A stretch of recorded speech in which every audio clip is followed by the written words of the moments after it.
Revenge films. My name is Ariel, and I'm a 31-year-old housewife.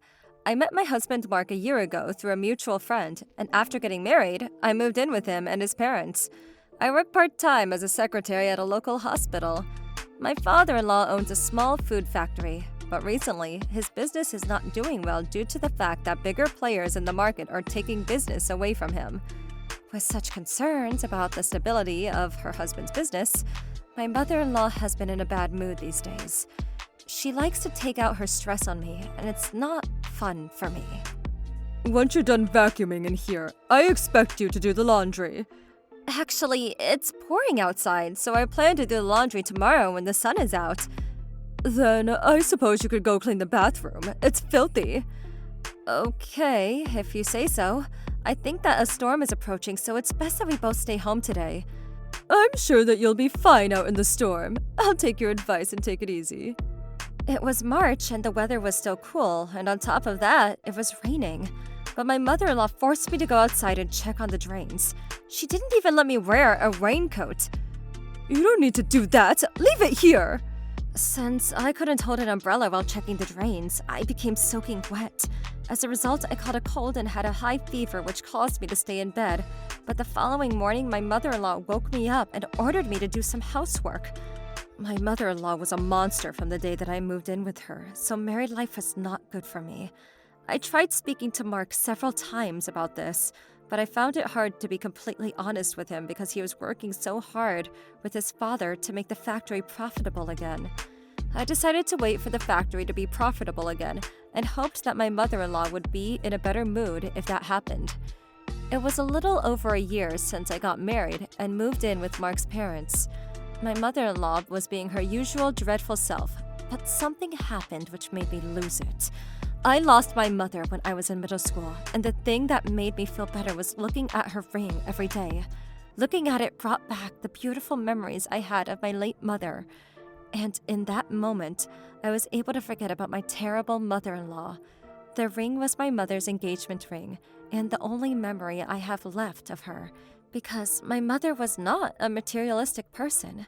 I missed her so much, and the ring was what kept me going every day. But that day, I noticed that the precious ring was missing. Have you seen my ring? It was in my bedroom, and it used to belong to my late mother. Why would I know? You're asking the wrong person. Well, it was in my room before I left for work, and now it's gone. You're the only one that was in the house this entire time. Are you accusing me of stealing a ring? How could you? I'm Mark's mother. Show some respect. I didn't believe a word that Mark's mother said to me. I had put the ring in a safe drawer with a lock on it. There were no signs of breaking and entering, so my mother-in-law must have stolen the key from me and then opened the drawer while I was out at work. And she was the only person in the family who knew where I kept the key. And if someone else had taken the ring, Mark's mother would have noticed because she was at home all day. I was certain Mark's mother had taken the ring from me when she began to wear expensive clothing, which she did not possess before. She must have sold my mother's ring and used the money she got to buy herself some nice things. I mean, her husband's business wasn't doing well, so that was the only logical reason for her new fashion style. Up until now, I had been putting up with my mother-in-law's abuse, but now that I was certain that she had taken my mother's ring, I was finally ready to fight back. You don't understand how much that ring meant to me. What you did is unforgivable. Shut up, Ariel. Everything in this house belongs to me. I didn't steal anything. That ring was the only good thing that came with you. How dare you go and splurge on some expensive clothes with the money you got from my mother's ring? I can't believe that you stay at home every day and do absolutely nothing. You're so self-righteous. I manage the finances of this household. If it weren't for me, we wouldn't be able to put food on the table. Do you think it's a good idea to put up a fight with me? We continued to argue for another 20 minutes, and I was getting angrier by the minute. Then Mark's mother said something to me that was completely out of line. I've heard enough of your complaining. I want you out of this house. Get out of our lives. If you say so, I'll gladly move out. Yes, leave. I've actually been waiting for this moment. I hate living here, and now you've given me a reason to move out. I went to my bedroom and packed up the bare necessities. I couldn't wait to get out of here. I then left and headed to my father's house. I told my father about what had happened with Mark's mother. He felt bad for me and said yes to letting me live with him. That weekend, I was relaxing at home with my father. It had been a long time since I was able to use my time so freely. Mark and his parents came to see me. It looked like Mark's mother came against her will. I'm sorry that I let you suffer on your own for so long. I won't let my mother mistreat you anymore. So would you please consider moving back in with us? I've had enough of your mother. I don't want to spend another minute with her. Your mother stole the only memory that I had left of my mother and sold my mother's ring to a pawn shop. I can't apologize enough for what my wife has done to you. I'm so sorry. I'm going to do everything that I can to get your mother's ring back. Why do we have to apologize to Ariel? I've done nothing wrong. Don't you know that Ariel's father is the CEO of one of my client companies? How dare you disrespect her? I had no idea who her father was. My father is the CEO of a prestigious company that operates a famous department store. He also operates a group of restaurants and retail stores. Obviously, Mark's mother had no idea about this.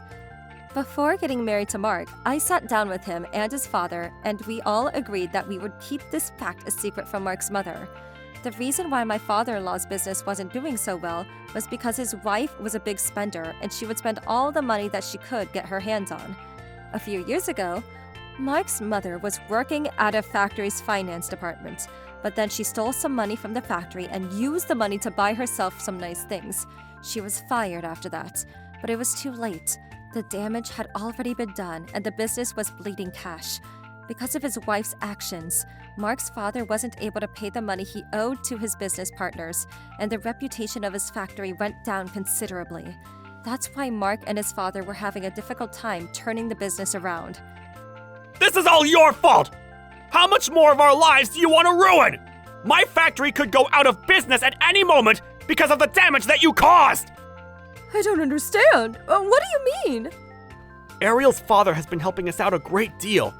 He's been lending us money so that our business can continue to operate. The only reason the factory hasn't gone bankrupt yet is because of Ariel and her father's kindness. Only then did Mark's mother understand the gravity of what she had done. And then she tried to sweet-talk my father and I out of this mess, but it was painful to look at. I now understand why you're so elegant. It's because you come from a respectable family. Well, I wasn't about to be fooled by her fake praise, and I didn't want to forgive her either, but my father persuaded me to do so.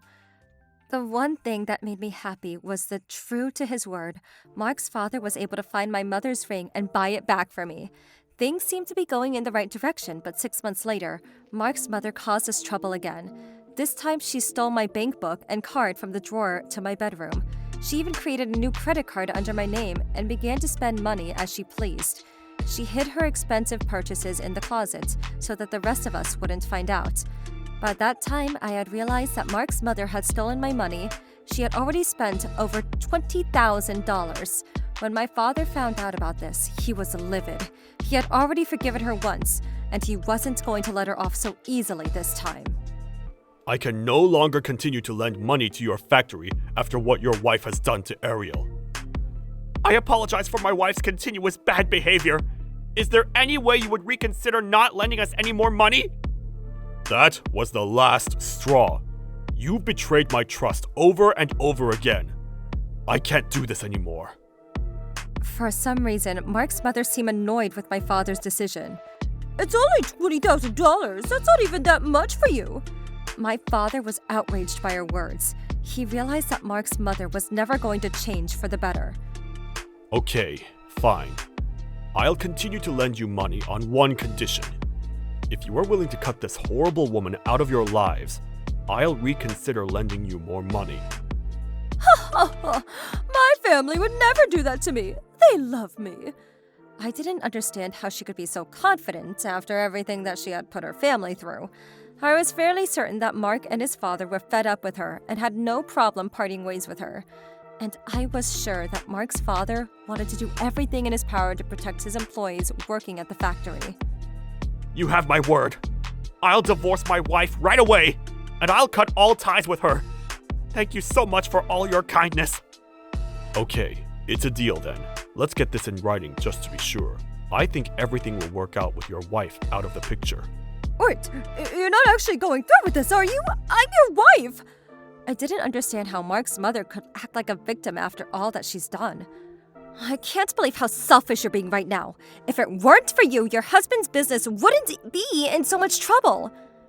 And it was a nightmare living with you for the past year or so. All you care about is your own happiness. I was only trying to teach you how to be a good wife and good daughter-in-law. You didn't teach me a thing. You bullied me and made me do all the work. Do you understand that I had a miscarriage because of all the stress that you caused me? A miscarriage?